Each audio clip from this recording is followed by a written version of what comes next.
Kenny here with Gardening Simplified. We're going to finally do a project that we talked about probably over a year ago. So let's see what's going on. We've been talking about trapping some bees and getting some hives going for, I think it's been a year and a half, maybe even 2 years. This project's been in the works and never got finished, but now I finally got around to say I better do this. Pollinators are seeming to be less and less and in the area, so if I can get a swarm to come into my trap, then I might have some free bees. If not, if it doesn't work, there's always beekeepers around to buy a nuke of bees. But anyway, what this here is nothing more than a 5-frame nuke. I have the pre-drawn wax on the simulated insert there, so it'd make it easier for them to start building in it. Now, being I don't have bees, I wouldn't have any old wax or some pre-drawn cells that might help them and encourage them. But what I've done is purchased a few things. I purchased one of these ends here that's selectable, so I can either have it open, I can have it to where I can retain a queen inside, but the bees can come in and out, or I can close it off for transporting, so they don't get out. And now, to ensure that we have a better success of drawing bees in, what I've got is some propolis, and what I'll do is I'll rub this around good on the inside. Bees are more likely to go where other bees have been before. I know if you ever had a swarm get somewhere that you don't want it, it seems like you have another swarm come there every year. But I have the propolis. I have some lemongrass oil. This is natural oil. And I have these little tubes here. And what these tubes are, they slow release that scent. And that lemongrass is one of those that tends to draw bees there. So what happens is when the bees are out collecting nectar and stuff, in that process, a lot of times they'll hunt up places for a swarm to go. And if you have something available for them, then it's a good chance that that's where you're going to go. Now, because of the way this is on this nuke, there's a little bit of room between here.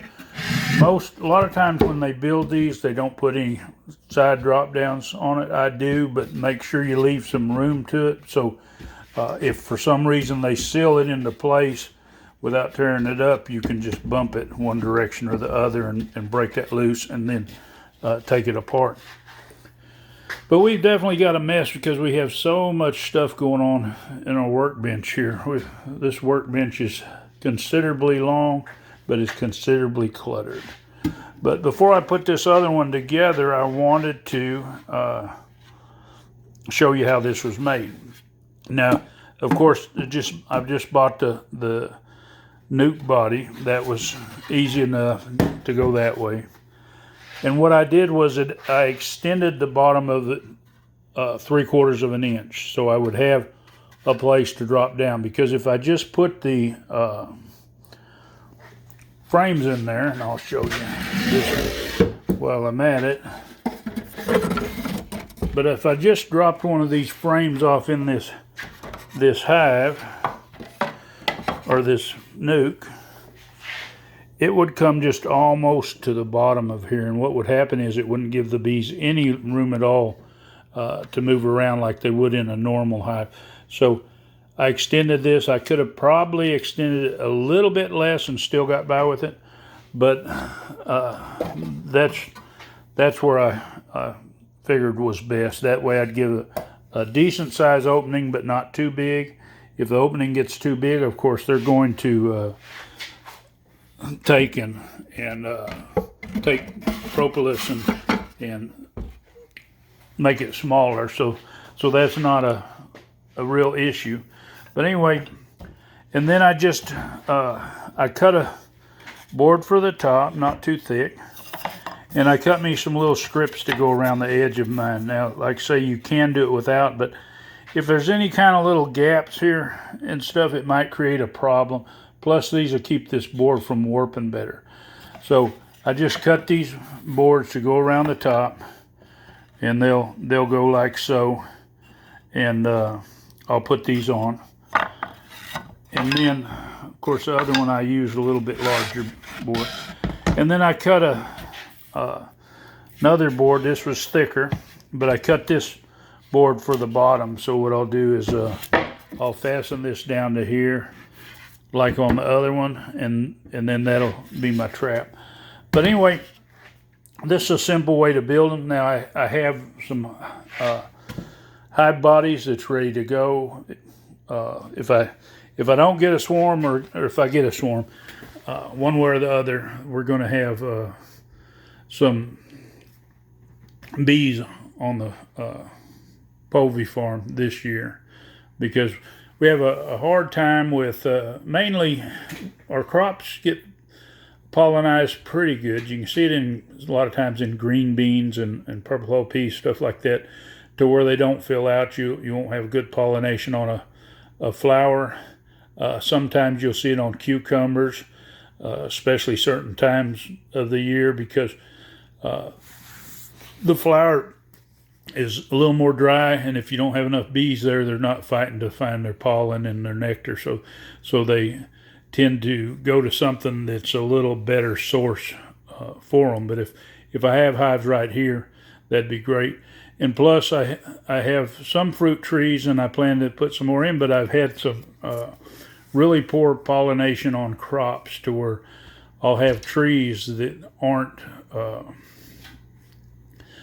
pollinated very well, and you know, if you have an apple tree and it's in full bloom, but you end up with maybe 3 or a half a dozen apples, or maybe just a dozen off a good sized tree, then that's telling you that you have a problem there, that you're not getting good pollinated. Same thing with my pear trees and my plum trees, stuff like that. So this'll fix that problem. But anyway, if you're considering trying to trap some bees, and we'll do updates later, you know, to see if we do actually catch some this year. But you can build your own trap. Like I say, it's not that expensive. There's some places out there, MANN, they're a bee supply place, and their prices are pretty good, and their shipping's not too bad too.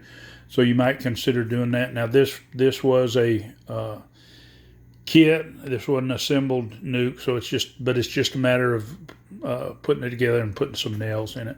It's not a big thing. Now, as far as to build the rest of it, you'll have to have some carpentry skills and a few tools. You know, a skill saw and preferably a drill and a small bit, so you can pre-drill the holes where you're going to put your nails in your bottom section that you're shimming it up with, and when you're nailing your top together and nailing your bottom on, because if you don't, a lot of times the wood will split. Now, the good thing about these nukes or hive bodies, if you buy them unassembled, you make sure that they're pre-drilled, because there's a lot of them that's pre-drilled.